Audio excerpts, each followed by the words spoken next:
seeing that maybe a sprawl there and a big swing there by Randy Mahon that misses. A little bit of a quick exchange between the two fighters. Yeah, it looked like Parsons did land the leg kick to the midsection of Mahon, but then it rolled back and danced out of the way. Nice leg kick there from Mahon. Parsons loads and fires, lands that right hand, and now a big suplex over the top, and the referee stopping the suplex. An illegal throw here under the amateur rules in Calgary. And both fighters seeming confused there, Jeremy. Yeah, and we'll get some clarification on this. And I believe that Vern Gorman is telling him that he can't do that throw. What it is, Jeremy, you can't lift your opponent and drive him through. What you can do is drag him down from behind, but you can't elevate your opponent before bringing him back in a traditional suplex. Again, the rules are different everywhere we fight here with the Hard Knocks Fighting Championship, but here in Calgary under the amateur combative rules, that's something we have seen not in a long time here in the Hard Knocks Fighting Championship, but it is something we've seen once before. You cannot pick your opponent up before slamming him. You can only slam through your opponent and drive through your opponent, not elevating them off the mat. Oh, we get the action back underway. Yes. Yeah, and suplexes. No more suplexes. Yes, no more suplexes. Not till the pro fights later tonight. 2 of those on the card here coming up later tonight. So now a little, again, back to the feeling out process. Big swing there, just missed by Randy Mahon. Parsons pawing and leaving both hands kind of dangling out there with the fingers open. I know that's an MMA no-no, really, because you end up with a finger in the eye more often than not. A nice spinning kick there, a very condensed kick. Jeremy does manage to get it around, lands the heel almost on the liver of Mahon. Yeah, and again, we talk about the unorthodox striking. That was a fake, and there's a Superman punch with a... Yeah, that's a kick blow. Groin. That's a low blow. And you know what? And not certainly intentional.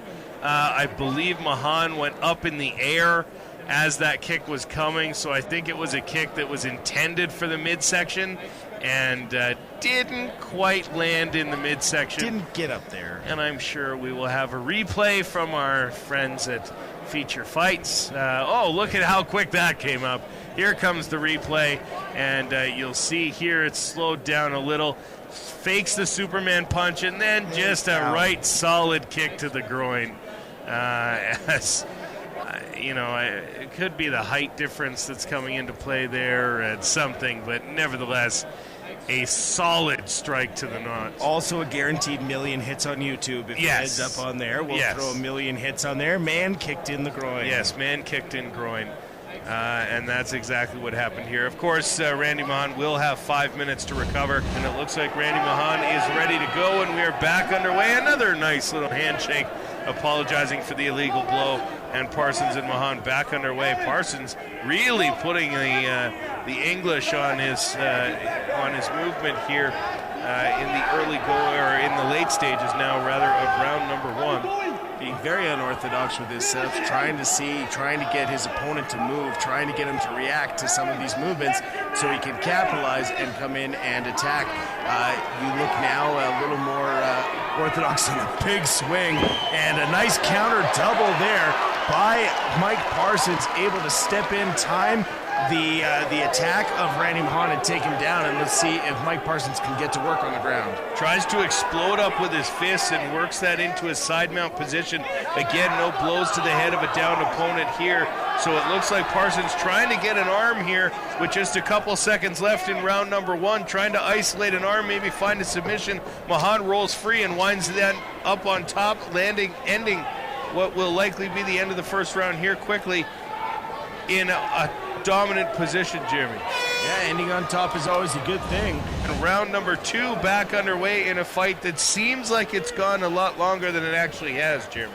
Yeah, again, we talk about those disjointed first round, but hopefully we don't have any more stoppages here and no more illegal blows or actions.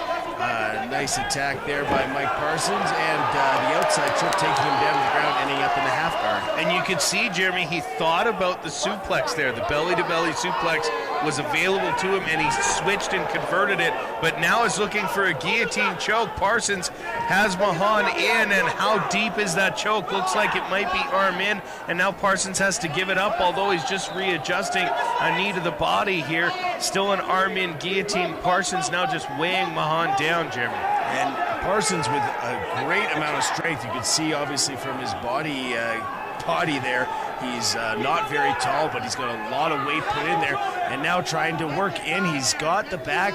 He's going to try and look for a rear naked choke here, and we'll see how he's able to get it in and how Randy Mahon is able to defend this position.